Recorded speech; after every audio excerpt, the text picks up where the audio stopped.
Hello दोस्तों, आपका फिर से स्वागत है आपका अपना channel self made history tutorial. जैसे कि आपको पता है कि इस चैनल पर 11th 12th TDC part 1 part 2 और पार्ट 3 एवं एमए के इतिहास की कक्षाएं संचालित होती है। इन सब के बारे में विस्तृत जानकारी आपको पहले मेरा फर्स्ट वीडियो जो अपलोड हुआ है उसमें बता दिया गया है। आज मैं लेकर आई हूँ 11th कक्षा का इतिहास का सिलेबस। जैसे कि मेरे स्क्रीन बोर्ड पे दिख रहा है कि ये जो सिलेबस है ये इतिहास की कक्षा की सिलेबस है 11th कक्षा की। और इसमें पूरे ये एक एक करके जो दिए गए हैं इसमें अब हम आते हैं कि ये सिलेबस के बारे में बताते हैं। आज सिलेबस के बारे में बताएंगे, उसके हर एक टॉपिक के बारे में थोड़ी थोड़ी जानकारी आपको दी जाएगी। फिर चैप्टर वाइज हम लोग अपना पढ़ाई स्टार्ट करेंगे। सबसे पहले आपको बता दें कि इतिहास की जो सिलेबस है इस सिलेबस को चार सेक्शन में बांटा गया है। ठीक है, सबसे पहले है आरंभिक समाज, दूसरा है साम्राज्य, तीसरा है परिवर्तित परंपराएं यानी कि चेंजिंग ट्रेडिशन, चौथा है आधुनिकीकरण की ओर कदम। अब तो ये हुआ सेक्शन। अब इसमें हम आज बात करेंगे, अब उसमें एक सेक्शन में कितने कितने चैप्टर हैं। जैसे कि इसमें दिख रहा है स्क्रीन बोर्ड पर आपको लिखा हुआ है, आप लिख लीजिएगा। जैसे कि आरंभिक समाज में है मानवीय अस्तित्व का उद्भव एवं आरंभिक समाज। दूसरा चैप्टर है प्रारंभिक शहर एवं शहरी समाजों का स्वरूप। अब आते हैं हम साम्राज्य में। रोमन साम्राज्य 27 ईसा पूर्व से 600 ईसा पूर्व। ईरानी साम्राज्य, इस्लामी साम्राज्य का उदय एवं धर्म युद्ध। चौथा है यायावरों मंगोलों का साम्राज्य 13वीं से 14वीं सदी। अब आता है परिवर्तित परंपराएं। परिवर्तित परंपराएं में चैप्टर 3 है पश्चिमी यूरोप की 3 व्यवस्थाएं 19वीं से 16वीं शताब्दी। दूसरा चैप्टर यूरोप की परिवर्तित सांस्कृतिक परंपराएं 14वीं से 17वीं शताब्दी। तीसरा है यूरोपियनों द्वारा समुद्री यात्राएं एवं संस्कृतियों का टकराव। ठीक है, अब हम आधुनिकीकरण की ओर कदम, चौथा सेक्शन। इसमें पढ़ना है औद्योगिक क्रांति, अमेरिका एवं ऑस्ट्रेलिया के मूल निवासियों का विस्थापन। तीसरा चैप्टर है आधुनिकीकरण की ओर कदम, चीन और जापान। ठीक है, ये आपके सिलेबस के चैप्टर हो गए। अब आपको एक एक करके, अब ध्यान दीजिएगा, जैसे इसको आप लिख लीजिएगा, इसके बारे में मैं थोड़ा थोड़ा करके बताऊंगी, सुन लीजिए, समझ लीजिए। जब मैं चैप्टर वाइज लेक्चर दूंगी और कुछ नोट्स वगैरह लिखाऊंगी तो उसके बाद से आप नोट्स बनाइएगा, इसके बारे में आप जानकारी हासिल कर लीजिए। जैसे कि अभी जब मैं क्लास जब मेरी स्टार्ट होगी चैप्टर वाइज तो उसमें लेक्चर होने के साथ साथ कुछ मेन टॉपिक्स बताए जाएंगे। उसके अलावा क्वेश्चन, जो इसमें से क्वेश्चन बनते हैं उस क्वेश्चन को मैं कंप्लीट कराऊंगी। तो सबसे पहले आइए आता है मानवीय अस्तित्व का उद्भव एवं आरंभिक समाज। अब जैसे ये आपका 11th का जो बुक है, 11th के इतिहास का जो बुक है उसमें पढ़ना है आपको विश्व इतिहास। यानी कि मैंने ये जितना भी चैप्टर आपको गिनाया इसके माध्यम से हम पूरे विश्व के आरंभिक, जब विश्व का उद्भव हुआ उस समय के समाज, संस्कृति, परंपरा इत्यादि के बारे में हम पढ़ते हैं। तो इसीलिए इसको हम आते हैं क्या, विश्व इतिहास का उदय। और एक बात, ये चैप्टर जैसे कि मैंने बताया कि सीबीएसई, एनसीईआरटी, बिहार बोर्ड की सिलेबस है उन सब पर आधारित ये है, लेकिन चैप्टर है, लेकिन इसमें भी अगर कोई चैप्टर छूट गया हो या ऐसे मुझे लगता हो या आपको लगता हो कि जैसे मैंने कुछ ऐसे चैप्टर का नाम नहीं लिया हो तो आप मुझे बता सकते हैं, उस पर भी हम लोग कक्षाएं पूरी करेंगे। तो आते हैं फर्स्ट चैप्टर, जैसे है कि आरंभिक समाज, मानवीय अस्तित्व का उद्भव एवं विकास। मानवीय अस्तित्व का उद्भव एवं आरंभिक समाज। यानी कि इस चैप्टर में हमको पढ़ना है कि सबसे पहले ये तो बात आपको बता दें कि पृथ्वी की उत्पत्ति। सबसे पहले आता है कि पृथ्वी की उत्पत्ति कैसे हुई, फिर पृथ्वी पर मानव का उद्भव कैसे हुआ, फिर जब मानव का उद्भव हुआ तो मानव एक सामाजिक प्राणी के रूप में निवास करने लगा या समाज से रूबरू हुआ, हमारी सभ्यता से रूबरू हुआ, तो फिर उसके बारे में सभ्यता का विकास हुआ। तो आपको थोड़ा थोड़ा करके बताऊंगी कि जैसे कि मानवीय अस्तित्व का उद्भव।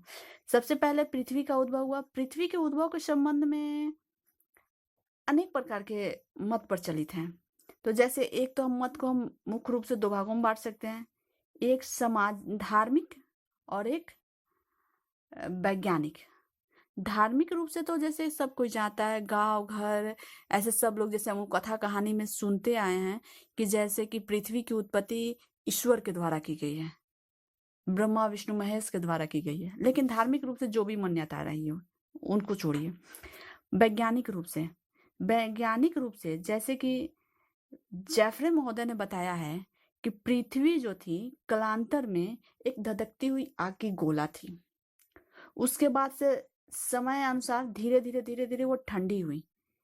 वो जो आग की धधकती हुई गोला जब ठंडी हुई तो उसके आग जो वाष्प बन गए, वाष्प से वो पानी में परिवर्तित हो गए। इस तरह से कहीं कहीं गड्ढे और गड्ढों में वो पानी भर गया। इस तरह से पृथ्वी का निर्माण हुआ और सागर महासागर स्थल का निर्माण हुआ। अब पृथ्वी की जब उत्पत्ति हो गई तो इसमें का विकास हुआ। तो मानव डायरेक्ट नहीं, अब इसकी कक्षा में स्टार्ट जब हम करेंगे तब उसमें हम बताएंगे कि पृथ्वी तो बन गई, लेकिन पृथ्वी पर मानव की उत्पत्ति कैसे हुई। तो मानव कैसे एज बाई एज, जैसे एक मानव की सबसे पहले एक मानव अनेकों वर्षों तक एक जीव विहीन युग के रूप में था। धीरे धीरे उसमें लसलसा पदार्थ के रूप में जीव की उत्पत्ति हुई। धीरे धीरे सर्प, उसके बाद से मछली, उसके बाद से लंगूर, ऐप वगैरह सब हैं, लंगूर बंदर, इनकी उत्पत्ति हुई।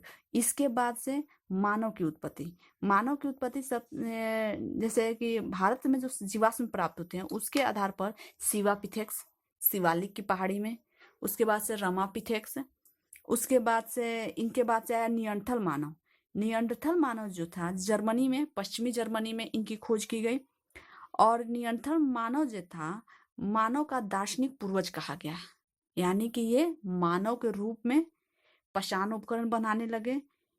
ये लोग पशुपालन का कार्य करते थे। इस तरह से दार्शनिक मानव। इसके बाद से आया क्रोमैग्नन के बाद होमोसेपियंस जो अभी आधुनिक मानव है। ठीक है, तो मानव की तो उत्पत्ति हो गई। आधुनिक मानव जो नवपाषाण काल में हुआ तो ये आग का आविष्कार, पहिए, आखेटक, कृषि, काफी हद तक जीवन जीने की जो एक कला है इससे काफी हद तक ये लोग परिचित हो चुके थे। ठीक है, अब आते हैं कि और ये लोग गुफाओं में रहने लगे थे। पहले पहले तो ये लोग जंगलों में भटकते रहते थे, लेकिन अब गुफाओं में रहने लगे थे। अब हम आते हैं कि जैसे कि हमारा मानवीय अस्तित्व का उद्भव के बारे में तो आपको पता चल गया। शॉर्ट में, संक्षेप में एकदम जानकारी, जैसे कि ये चैप्टर क्या कर रहा है, इस चैप्टर में हम क्या पढ़ने वाले हैं, इस रूप में आपको जानकारी दी जा रही है। ये मत समझिएगा कि आपका फुल चैप्टर है। फुल चैप्टर तो आपको पूरा पढ़ना है। तो अब आता है आरंभिक समाज। जैसे कि मानव की उत्पत्ति तो हो गई। अब मानव की जब उत्पत्ति हो गई तब इनमें एक सामाजिक परिवर्तन आया, इनमें सभ्यता का विकास आया। यानी कि इनमें ये सामाजिक, आर्थिक, राजनीतिक, सांस्कृतिक कला से परिचित हुए। इसी को कहते हैं हम लोग सभ्यता, यानी कि सभ्यता का उदय हुआ। तो जैसे कि जानते हैं कि विश्व में 4 सभ्यताओं का उदय हुआ। ठीक है, अब ये 4 सभ्यताएं जो हैं, सबसे प्राचीन सभ्यता, और एक बात, हाँ, इन सभ्यताओं का विकास हमेशा से नदी किनारे ही हुए हैं। ऐसा क्यों? कारण कि ये लॉजिक एकदम से क्लियर है कि जैसे कि नदी के किनारे इसलिए सभ्यता का विकास हुआ कि लोगों को भोजन बनाने के लिए, सिंचाई करने के लिए, मकान बनाने के लिए, खुद जीवित रहने के लिए पानी की आवश्यकता है। और सभ्यताएं वहीं विकसित होगी जहाँ पानी हो, जल हो, नदियाँ हो। इस कारण से नदियों के किनारे इन सभ्यताओं का विकास हुआ। अब 4 सभ्यताओं का विकास हुआ, जैसे कि सबसे प्राचीन, विश्व की सबसे प्राचीन सभ्यता दजला एवं फरात नदियों के बीच मेसोपोटामिया की सभ्यता का विकास हुआ, जो आपको पढ़ना है, मेसोपोटामिया की सभ्यता। दूसरी सभ्यता नील नदी घाटी की सभ्यता, यानी कि मिस्र की सभ्यता, इसको मिस्र की सभ्यता भी कहते हैं, कारण कि मिस्र की सभ्यता का विकास कहाँ हुआ? नील नदी घाटी के किनारे हुआ। ठीक है। तीसरी सिंधु घाटी की सभ्यता या हड़प्पा सभ्यता, जैसे कि यह भारत से बिलोंग करता है। जैसे सिंधु नदी के किनारे हड़प्पा सभ्यता या सिंधु घाटी सभ्यता का विकास हुआ। चौथी सभ्यता है चीन की सभ्यता। चीन की सभ्यता हांगहो या यांगटी सिक्यांग नदी घाटी में चीनी सभ्यता का विकास हुआ। इस तरह से तो हम तो सभ्यता पढ़ लिए। जैसे इन सभ्यताओं में आपको पढ़ना है दजला और फरात नदियों के बीच मेसोपोटामिया की सभ्यता। ठीक है। इराक, जो वर्तमान में इराक आप सुनते हैं, एशिया का देश है इराक, ईरान, ये तो इराक को मेसोपोटामिया कहा जाता था उस प्राचीन काल में। तो मेसोपोटामिया की सभ्यता को भी 3 सभ्यताओं में बांटा गया है, सुमेरियन सभ्यता, बेबीलोनियन सभ्यता और असीरियन सभ्यता।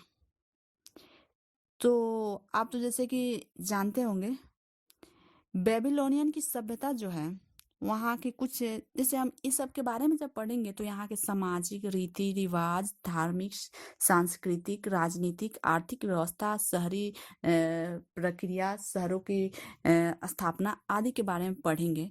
लेकिन इसमें मुख्य बातें जैसे कि बेबीलोनियन क्यों प्रसिद्ध है, जैसे हम लोग पहले से भी बचपन से भी पढ़ते आ रहे हैं कि बेबीलोनियन का झूलता हुआ बाघ।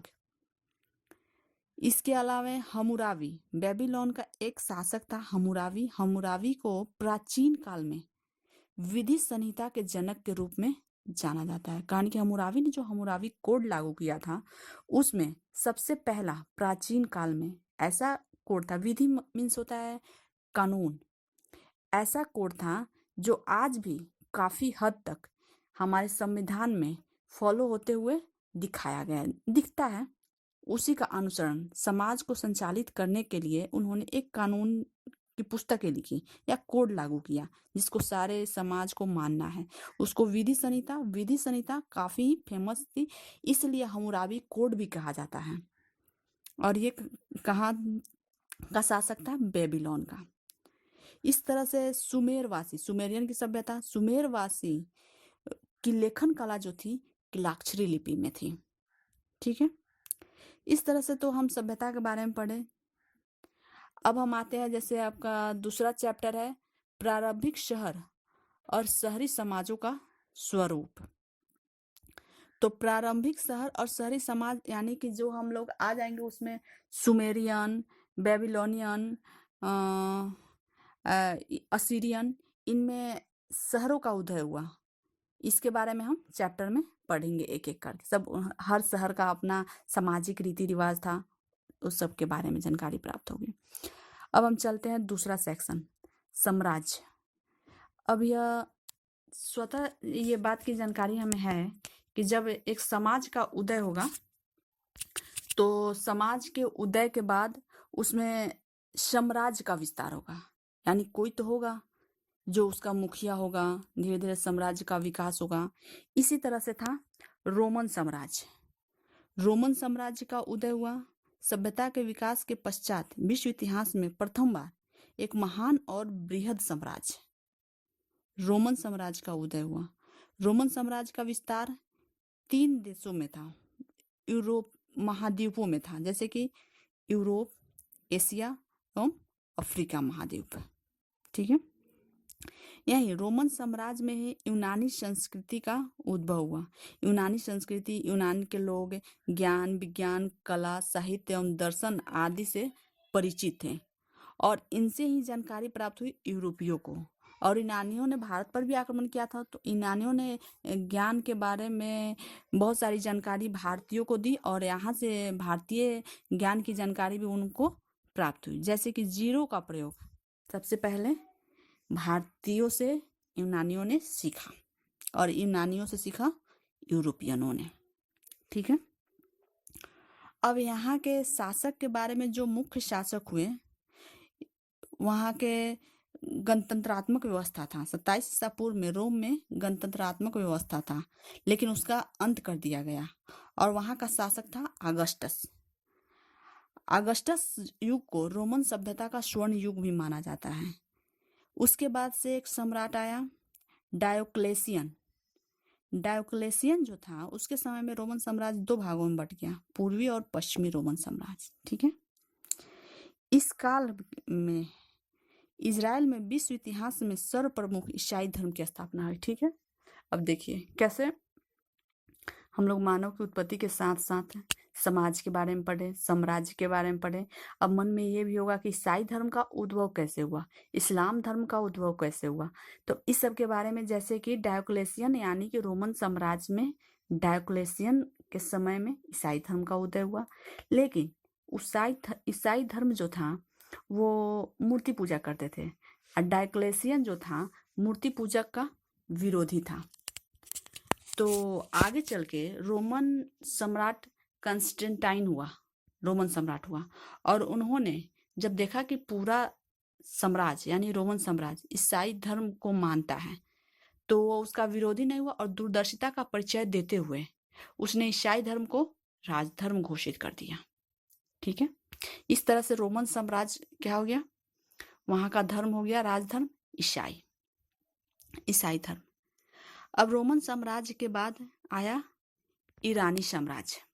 ईरानी साम्राज्य भी 3 महाद्वीपों में फैला हुआ था, एशिया, अफ्रीका, यूरोप। वहां का शासक था साइरस। उसके बाद उसका शासक हुआ डेरियस प्रथम।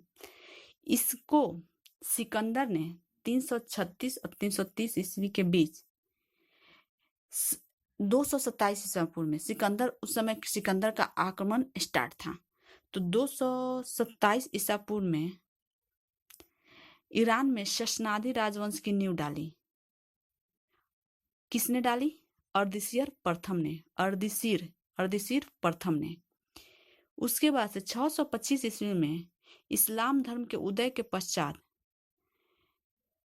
अरब खलीफाओं ने कार्दिया के युद्ध में शशनादी पारसी राजाओं को विजय प्राप्त कर ईरान पर अधिकार कर लिया। इस तरह से ईरान को इस्लाम साम्राज्य में, अरब में मिला लिया गया।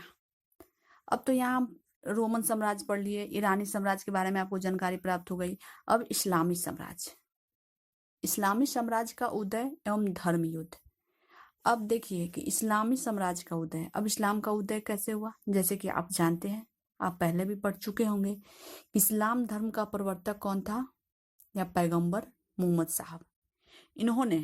पैगंबर मोहम्मद साहब ने इस्लाम धर्म की स्थापना की, इस्लामिक धर्म चलाया, और वे मक्का से मदीना, ये 20 सितंबर 622 ईस्वी को मक्का से मदीना में प्रवेश किया। और ये ईस्वी जो है, ये 20 सितंबर 622, इसको हिजरी संवत कहा जाता है, इस तिथि को हिजरी संवत। तो पैगंबर मोहम्मद साहब ने इस्लाम धर्म की स्थापना की। उसके बाद से उनके ससुर अबू बकर इस्लाम साम्राज्य के प्रथम खलीफा बने। फिर उसके बाद से उमर दूसरे खलीफा बने। फिर उसके बाद से उस्मान और अली खलीफा बने। 4 खलीफाओं के बाद उमैया वंश सत्ता में आया अरब में। आप ये याद रखिएगा कि हम लोग पढ़ रहे हैं क्या? अरब का इतिहास। तो उमैया वंश सत्ता में आया, उन्होंने दमिश्क को अपनी राजधानी बनाई। उसके बाद से अब्बासी वंश आया। उसके बाद से यूरोप सहित विश्व इतिहास को अरबों ने बहुत कुछ दिया, यानी कि अब्बासी वंश आया। इस्लाम धर्म का प्रचार प्रसार या साम्राज्य फैलता रहा। अब इस तरह से अरब ज्ञान का केंद्र भी था। इस अरब ने भारत से अंक प्रणाली सीखी, यानी कि मुसलमानों का जो इन्होंने यहाँ पर आक्रमण किया, जिसने यहाँ पे कुछ सीखा, तो यहाँ से क्या? अंक प्रणाली। और इस ज्ञान को उन्होंने किसको दिया? यूरोपियों को दिया। अरबों ने त्रिकोणमिति एवं बीजगणित का विकास किया। इसके बाद से अरबों का स्थान किसने ले लिया? तुर्कों ने ले लिया। अरबों का स्थान तुर्कों ने ले लिया। तुर्की वे भी इस्लाम धर्म के अनुयायी हो गए। ठीक है। अब आता है कि यूरोप में यदि उस समय ईसाई धर्म का प्रचार हो रहा था तो तुर्क में इस्लाम धर्म के प्रचार के लिए वो लोग कटिबद्ध थे। यानी कि पता चल गया कि यूरोप महादेश में ईसाई धर्म का प्रचार हो रहा था, इधर से तुर्की में लोग इस्लाम धर्म का प्रचार कर रहे थे। अब आते हैं कि जैसे कि इस्लामी साम्राज्य का उदय और धर्म युद्ध। अब धर्म युद्ध क्यों हुआ? आपको ये पता होना चाहिए कि धर्म युद्ध इस्लामी साम्राज्य इस्लाम मत के अनुयायी और ईसाई मत के अनुयायियों के बीच हुआ। ईसाइयों की एक धर्म भूमि थी यरूशलेम, जहां से ईसाई धर्म का प्रचार प्रसार हुआ, तो वहां पर तुर्कों ने अधिकार कर लिया। अतः ईसाई लोग अपनी धर्म भूमि को स्वतंत्र कराने के लिए अग्रसर हुए और इस प्रकार दोनों के बीच, ईसाई और मुसलमानों के बीच 8 धर्म युद्ध हुए। ठीक है, इसके बारे में हम लोग आगे पढ़ेंगे। ये तो चैप्टर है, आपको इसके बारे में जानकारी दी जा रही है। हुआ। अब जैसे कि चौथा चैप्टर, यायावरों मंगोलों का साम्राज्य। अब धीरे धीरे 13वीं और 14वीं सदी में एक खानाबदोश जाति मंगोलों ने विश्व इतिहास में एक नई दिशा दी, विश्व इतिहास को एक नई दिशा दी। जैसे खानाबदोश था, ये चीन के मंगोलिया प्रांत के रहने वाले थे। खानाबदोश, वहां का शासक जो मुख्य शासक था चंगेज खान। जैसे चंगेज खान के बारे में आपने इनका नाम सुना भी होगा, उन्होंने कई बार भारत पर आक्रमण भी किया था। चंगेज ये लोग जो थे, मंगोलों ने तुर्क मुसलमानों के अजय होने के अभिमान को चूर चूर कर दिया। जैसे कि इनका उदय क्यों हुआ? जैसे कि तुर्की में मुसलमानों का उद्भव हो रहा था, ये ऐसा फील कर रहे थे जैसे कि इनके जैसा साम्राज्य, इस्लामिक साम्राज्य कोई दूसरा है ही नहीं। जैसे अपने को अजय, इनको पराजित करने वाला कोई दूसरा साम्राज्य नहीं है। इस इनकी भावना को, इनके अभिमान को चूर चूर करने के लिए मंगोलों का उदय हुआ। लेकिन मंगोलों की एक विशेषता आप जान लीजिए, मंगोल जो थे देखने में तो क्रूर थे, स्वभाव से क्रूर थे, लेकिन ये ईमानदार थे। ये झूठ बोल के कभी किसी को धोखा नहीं देते थे।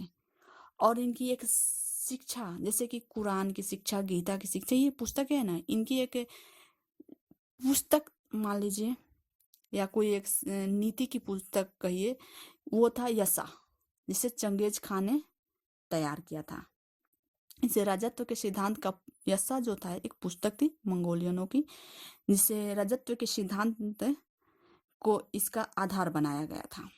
ठीक है।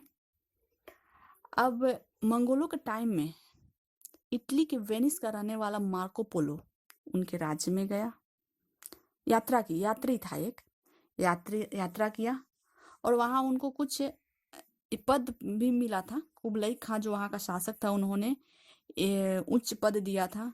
उसके बाद से मार्को पोलो ने अपनी पुस्तक मार्को पोलो की यात्राएं, उन्होंने एक पुस्तक लिखी, संस्मरण पुस्तक, यानी कि जहां जहां घूमा, उन्होंने जो जो चीज देखी उसके आधार पर उन्होंने एक पुस्तक लिखी, जैसे मार्को पोलो की यात्राएं।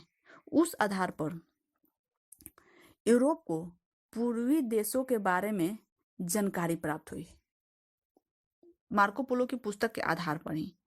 इस तरह से यूरोप वासियों को पूर्वी देशों की भौगोलिक स्थिति, संस्कृति, संपदा के बारे में ज्ञान प्राप्त हुआ। चीन के बारूद एवं बंदूक के ज्ञान को मंगोलों ने अपनाया। मंगोलों द्वारा ही बारूद और मुद्रण कला यूरोप पहुंची, जिसे अपनाकर यूरोप आगे बढ़ा। ठीक है, इस तरह से देख रहे हैं कि सारे चैप्टर जो हैं एक दूसरे को कोरिलेट कर रहे हैं। अब आया परिवर्तित परंपराएं। अब उनमें समाज में एक प्रकार से परिवर्तन आया, यानी कि किस तरह की परिवर्तन? कला, कौशल, सामाजिक परिवर्तन, वैज्ञानिक परिवर्तन, लोगों में मूर्तिकला, चित्रकला, स्थापत्य कला, साहित्य के क्षेत्र में काफी प्रगति हुई। लोग बारूद बनाने की कला, कुतुबनुमा, एस्ट्रोलैब, छपाई, इस सब के बारे में जानकारी प्राप्त किए। इसके आधार पर, इन सब चीज़ों के आधार पर अब एक देश से दूसरे देश में लोग आने जाने के बारे में सोचने लगे, या एक दूसरे देश के बारे में जानकारी हासिल करने के लिए उनके पास आवश्यक वस्तुएं हो गई। अब इसमें आता है परिवर्तित परंपराएं में, जैसे हम पढ़ेंगे पश्चिमी यूरोप की 3 व्यवस्थाएं। पश्चिमी यूरोप में जैसे कि पश्चिमी यूरोप की 3 व्यवस्थाएं, यूरोप की परिवर्तित सांस्कृतिक परंपराएं, यूरोपियनों द्वारा समुद्री यात्राएं और संस्कृतियों का टकराव। ठीक है, ये आपके चैप्टर में, जैसे कि आपके स्क्रीन बोर्ड पर लिखा होगा, वो चैप्टर का मैंने नाम पढ़ा है, सो आप देख लीजिएगा। तो इस तरह से यूरोप में एक नया परिवर्तन हुआ, नए नए वैज्ञानिक वस्तुओं का आविष्कार हुआ, और इस तरह से लोग समुद्री मार्ग की खोज की आवश्यकता हुई, और इन वस्तुओं के सहारे लोग, वहाँ के सम्राट भी समुद्री यात्राओं को प्रोत्साहित करने लगे, और इन सब के सहारे एक जगह से, एक देश से दूसरे जगह जाना आसान हो गया। और इन मशीनों की सहायता से वे लोग एक देश से दूसरे देश में जाने लगे।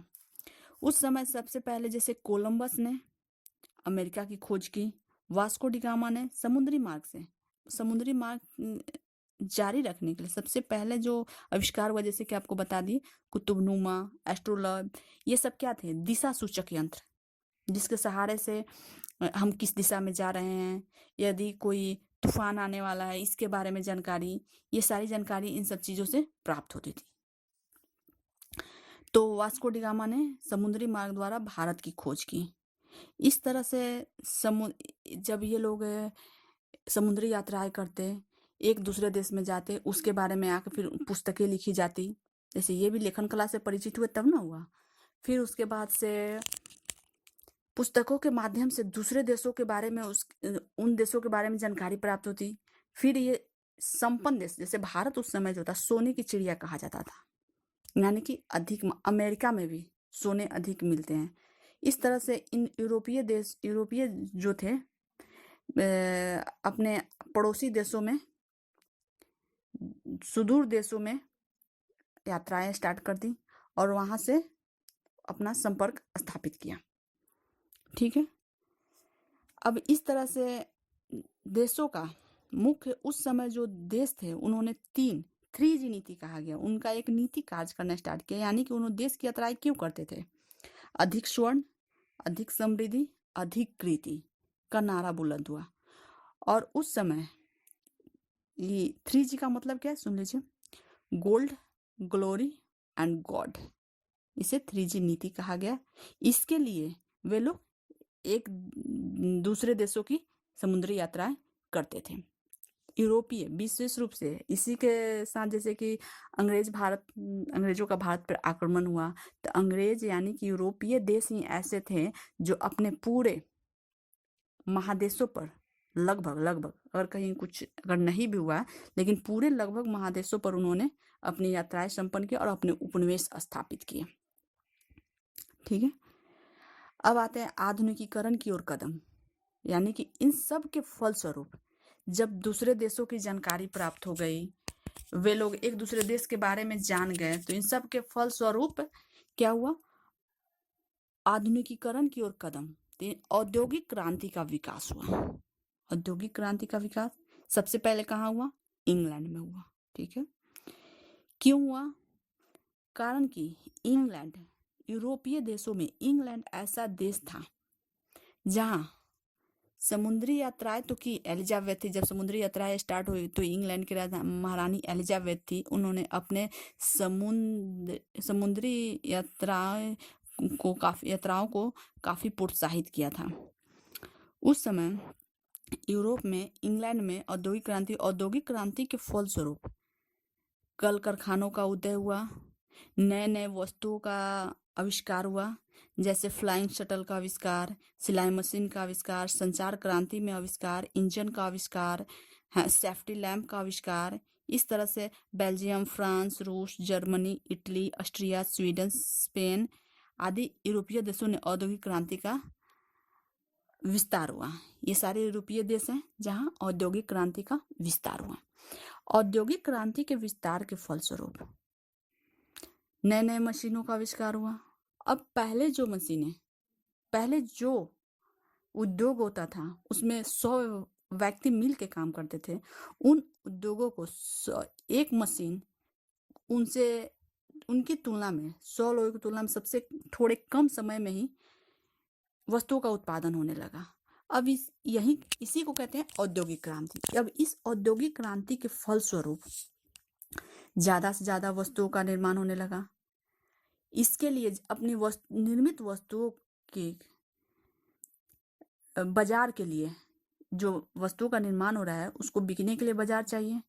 ये लोग एक दूसरे देशों में की यात्राएं करने लगे। यात्रा के फल से दूसरे देशों में अपने उपनिवेश की स्थापना करने लगे।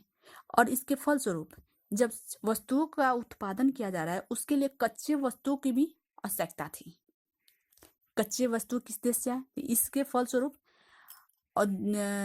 साम्राज्यवाद का उदय हुआ। साम्राज्यवाद का मतलब हुआ कि अपने से कमजोर देशों पर अपने उपनिवेश स्थापित करना, फिर वहाँ जैसे कि उपनिवेश स्थापित करके वहाँ के मार्केट को यानी कि वहाँ के बाजार में अपनी वस्तुओं को बेचना, फिर वहाँ से कच्चे माल अपने यहाँ लाना, फिर वस्तुओं का निर्माण करना। जैसे कि भारत जो था इंग्लैंड का उपनिवेश था, ठीक है, यानी कि इंग्लैंड ने अपने साम्राज्य विस्तार भारत में किया था। इस तरह से पूरे देशों में भी जैसे कि यूरोपियनों देशों ने जगह जगह अपने साम्राज्य का विस्तार किया। इस तरह से एक साम्राज्यवाद का समय भी आया जो क्या हुआ, प्रथम विश्व युद्ध का कारण भी बना। आगे चल के हम लोग पढ़ेंगे किस तरह से साम्राज्यवाद प्रथम विश्व युद्ध का कारण बना। ठीक है। दूसरा चैप्टर है अमेरिका एवं ऑस्ट्रेलिया के मूल निवासियों का विस्थापन। ठीक है। तो जैसे कि हम बताएं औद्योगिक क्रांति के फलस्वरूप उपनिवेशों की स्थापना हुई दूसरे देशों में। इसके अलावा लोग उपनिवेश तो स्थापित किए ही, साम्राज्यवाद को बढ़ावा मिला। साम्राज्यवाद का मतलब है कि यूरोपियन देशों ने यानी कि इंग्लैंड ने या स्पेन ने देशों ने अमेरिका और ऑस्ट्रेलिया पर अधिकार किया। वहां उन्होंने उपनिवेश स्थापित किए। उपनिवेश स्थापित करके वहां यूरोपियन देशों के लोग वहां जाकर रहने लगे और वहां के लोगों को काफी वहां के लोगों को यातनाएं सहनी पड़ती थी। उन्हें कम वेतन पर उन्हें अपने उपनिवेश में काम करना पड़ता था। यहाँ तक कि उन्हें दूसरे जगह विस्थापित भी कर दिया जाता था। इस तरह से अमेरिका, इसीलिए चैप्टर का एक नाम जैसे है कि अमेरिका ऑस्ट्रेलिया के मूल निवासियों का विस्थापन। और इस कारण से वहां के लोगों ने उन देशों में अपने अधिकार, अपनी स्वतंत्रता के लिए आवाज उठाई, क्रांति की, जिसके फलस्वरूप उनको स्वतंत्रता प्राप्त हुई। इसलिए हम लोग ये भी पढ़ेंगे कि अमेरिका पहला ऐसा देश था जो खुद को स्वतंत्र किया। और वो किसके चंगुल से? इंग्लैंड के चंगुल से। ठीक है। तीसरा चैप्टर है आधुनिकीकरण। आधुनिकीकरण की ओर कदम, चीन और जापान। ठीक है। एशिया के देशों में चीन और जापान जो थे एक ऐसे देश थे जहां इनका अपना साम्राज्य था। ये लोग इनकी अपनी सभ्यता थी। ये लोग बाहरी दुनिया से बिल्कुल कटे हुए थे और अपनी जिंदगी जीते थे। लेकिन साम्राज्यवाद के फलस्वरूप, जैसे कि हमने पहले ही बताया, उपनिवेशों की स्थापना करने के लिए, अपने मार्केट बनाने के लिए यूरोपियन देशों ने इन चीन की दरवाजा खटखटाया और वहां लोग व्यापारी के रूप में आए और व्यापार करना स्टार्ट किए। इस तरह से चीन और इंग्लैंड के बीच अफीम युद्ध हुआ। जैसे कि इंग्लैंड के लोग आते थे, अपनी वस्तुएं चीन में बेचते थे, ठीक है, लेकिन और इस तरह से बेचते तो थे लेकिन वहां के लोग इंग्लैंड से कुछ नहीं खरीदते थे। इस तरह से उनका व्यापार संतुलन बिगड़ता जा रहा था। तो अपनी व्यापारिक संतुलन बनाए रखने के लिए उन्होंने चोरी छिपे अफीम का व्यापार स्टार्ट किया। अफीम का व्यापार स्टार्ट करने से क्या हुआ कि युवा वर्ग प्रभावित हुए और अफीम के व्यापार के सहारे अपनी आर्थिक संतुलन जो थे इंग्लैंड वाले बना रहे थे, आर्थिक संतुलन बना रहे थे। इस तरह से आगे चल के जब इन देश की जानकारी प्राप्त हुई, दोनों के बीच युद्ध हुआ, प्रथम अफीम युद्ध और द्वितीय अफीम युद्ध, जैसे कि इतिहास में पढ़ना है, जैसे अब विस्तृत आप ये समझ लीजिए, आपको जानकारी दी जा रही है, इसके बारे में विस्तृत हम लोग पढ़ेंगे। तो प्रथम अफीम युद्ध और द्वितीय अफीम युद्ध हुआ, जिसके फलस्वरूप चीन का दरवाजा विदेशियों के लिए, यूरोपियनों के लिए खुल गया। चीन भी पीछे हटने वाला नहीं था। उसे एक बार फिर से एक नए देशों के बारे में, नई सभ्यता के बारे में जानकारी हुई और धीरे धीरे खुद को उनके अनुसार खुद को ढाल लिया। इसी को कहते हैं आधुनिकीकरण, यानी अपने आप को आधुनिक बना लिया। जापान का दरवाजा भी किसने खोला? अमेरिका ने खोला। क्यों खोला? वहां अपने उपनिवेश स्थापित करने के लिए। इस तरह से जापान भी धीरे धीरे एक ऐसा छोटा सा देश था, कमजोर देश था, इनकी अपनी सभ्यता और संस्कृति थी, लेकिन उनके हस्तक्षेप से जापानी लोग, आज भी आप लोग पेपर में पढ़िएगा या कहीं पढ़िएगा, पता चलेगा कि जापानी लोग जो होते हैं बहुत मेहनती होते हैं। उन पर आक्रमण किया गया, उनको शोषित किया गया, लूटा गया, लेकिन धीरे धीरे जापान जो था विश्व इतिहास में बहुत तेजी से विकसित हुआ और इसी को कहते हैं जापान का आधुनिकीकरण। ठीक है, आपको पूरे चैप्टर समझ में आ गए? पूरा चैप्टर किस चीज के आया, किस चीज के अंतर्गत आया? जैसे विश्व इतिहास हमें जो पढ़ना है 11th क्लास में, विश्व इतिहास के प्रारंभिक चरण, यानी कि कैसे विश्व इतिहास में समाज का उदय हुआ, उनमें परिवर्तन आया, फिर उनमें औद्योगिक क्रांति हुई, उनका आधुनिकीकरण हुआ। ठीक है, आपको समझ में आया? आपको ये लेक्चर कहिए या मेरी कक्षा कहिए कैसा लगा? आप अपने विचार या अपने सुझाव हमारे कमेंट सेक्शन के माध्यम से हमें